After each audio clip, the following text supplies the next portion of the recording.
Fenomena TKI di Arab Saudi, sebuah pemerintahan Islam atau masyarakat Islam, bukanlah sebuah kumpulan orang-orang yang tidak pernah berbuat dosa sama sekali, sehingga kita tidak bisa menuduh para ulama yang membimbangkan masyarakat tersebut telah gagal atau tidak becus dalam membina negaranya. Bahkan di masa kepemimpinan Rasul Shallallahu Alaihi Wasallam yang masyarakatnya adalah generasi terbaik umat ini, ada yang didera karena minum khamar, ada yang dirajam karena berzina, bahkan ada yang murtad keluar dari Islam. Namun tidak ada satupun yang menuduh Rasul telah gagal mendidik para sahabatnya,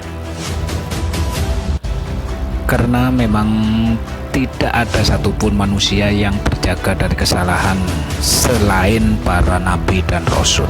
Oleh karena itu Rasul Shallallahu Alaihi Wasallam bersabda, setiap anak Adam senantiasa berbuat salah, dan sebaik-baik orang yang berbuat salah adalah yang senantiasa bertaubat. Pengalaman belajar di Saudi, bergaul dengan sebagian pekerja Indonesia yang kebetulan ketemu di masjid, di jalan, di toko, di majelis ilmu, dan suatu bimbingan ibadah. Atas permintaan sebuah travel yang pesertanya lebih dari 90% pekerja Indonesia, sisanya India, Maroko, dan Filipina. Semua itu menyisakan banyak cerita yang mungkin sebagaimana bisa dijadikan pelajaran, terutama yang terkait dengan hubungan antara pekerja dan majikannya. Oleh karena itu, para majikan tidak semua memahami agama dengan baik. Banyak yang awam tidak mau belajar agama, dan banyak yang zalim terhadap pekerjanya. Kepada mereka, para ulama di negeri ini telah menasihati, baik secara pribadi maupun terang-terangan. Seharusnya TKI diberi informasi tentang keadaan calon majikannya sebelum dia memutuskan bekerja kepada majikan tersebut. Semoga hal ini bisa menjadi catatan untuk semua pihak yang terkait dalam pemberangkatan TKI. Alhamdulillah, tidak semua majikan yang zalim, masih banyak yang baik insya Allah, meskipun bukan dari kalangan muwatawaf atau menuntut ilmu. Apabila masih betul bentuk kebaikan mereka yang bisa saya ceritakan. Ketika majikan berbuat zalim, masalah terbesar para pekerja Indonesia adalah tidak mampu melaporkan ke kantor polisi ketika dizalimi. Di antaranya karena kendala bahasa, tidak mengerti dengan aturan-aturan yang ada, dan tidak adanya pendamping mereka yang siap siaga ketika dibutuhkan. Adapun pemerintah Filipina sangat terkenal pendampingannya dan pembelaan kepada pekerjanya.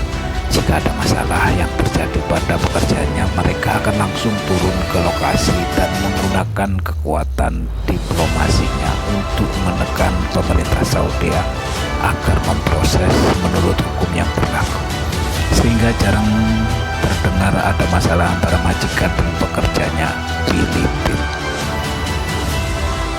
Padahal jumlah mereka di luar negeri, di kota suci Mekah dan Madinah, tidak kalah banyak dengan pekerja Indonesia.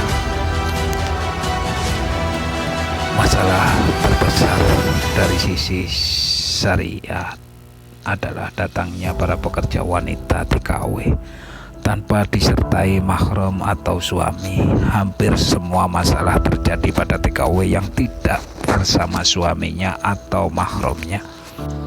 Dan pekerja Filipina, Nepal, dan Sri Lanka yang tadinya beragama Nasrani, Hindu, dan Buddha juga banyak sekali, sampai puluhan ribu orang yang masuk Islam. Kezaliman yang diderita sebagian TKI bukan hanya oleh majikan di Saudi Arabia, tetapi juga oleh PJ TKI maupun calon-calonnya di Indonesia.